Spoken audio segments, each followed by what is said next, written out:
Good morning guys! Another day, another video na naman po tayo. Eto na nga ang ating hinihintay na materyales, dumating na! Sa wakas nga ay dumating na nga ang ating pinakahihintay na mga materyales. At syempre kailangan pa nga pala namin tong hakutin at nandito na nga po si Kuya BJ. Siya mo ang aking tiyuhin. Sama ko nga pala dito si Foreman. Foreman, ano masasabi mo sa mga tropahan? Kailangan dinamay mo pa ako.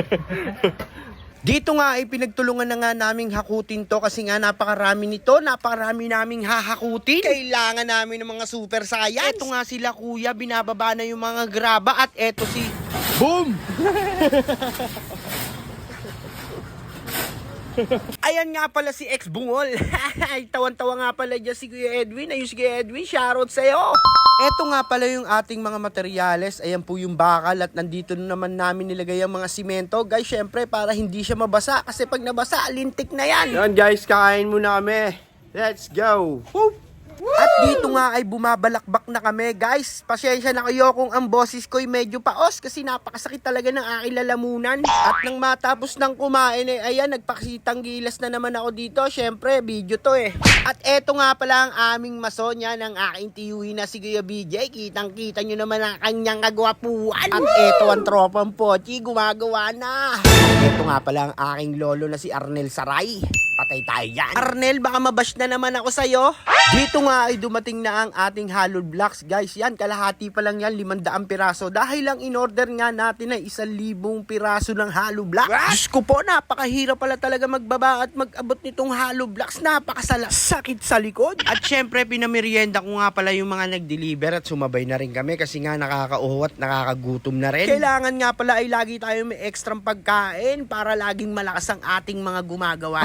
Matapos nga kami agad-agad kaming naghalo ng simento. Ayan, tinulungan ko na nga si Macmac. Syempre, pabida ka na naman, Mang Kevin. At to the rescue naman dito ang aking kumpare. Inabala ko na nga siya kasi wala ngang magtatayo nitong poste. Sa kanya kasi nakasalalay to. Kaya naman paring Rani, big shoutout sa'yo. Maraming salamat. Kung hindi ka nga dumating ay hindi namin maitatayo tong poste.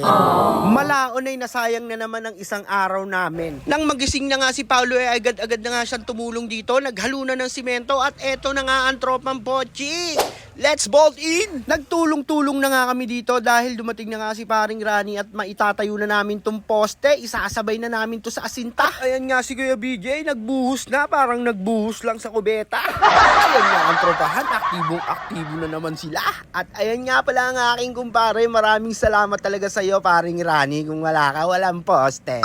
At dito nga guys ay makikita nyo parang ang bilis ng mga pangyayari at dumating na nga ang aming order na hollow blocks. Eto na yung kasunod dun 500 pa ulit na ibababa namin. Ay inang salompas malala.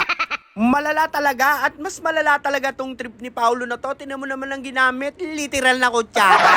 Sabi niya nga kulang daw sa kutsara at kumuha na nga siya ng literal na kutsara. Kahit papano naman daw ay may ambag naman daw tong kutsara na to. Kaso ang pagkakaalam ko, ang kinukutsara lang nito ay ang kanin at ang sabaw.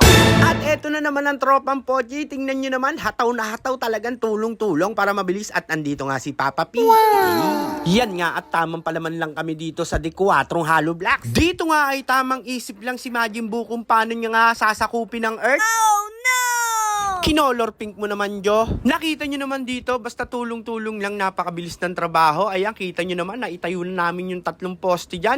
At guys, masyado na ngang mahaba ang video at tapos na nga kami. Bukas na lang ulit kami gagawa. Maraming salamat nga pala sa pagsuporta nyo. Hanggang dito na lang guys. Ako nga po pala si Mang Kevin na nag-iiwan ng salitang maniwala ka lang sa Diyos at sipagan mo sa buhay. Kung ako sa iyo, sumabay ka na. Peace out.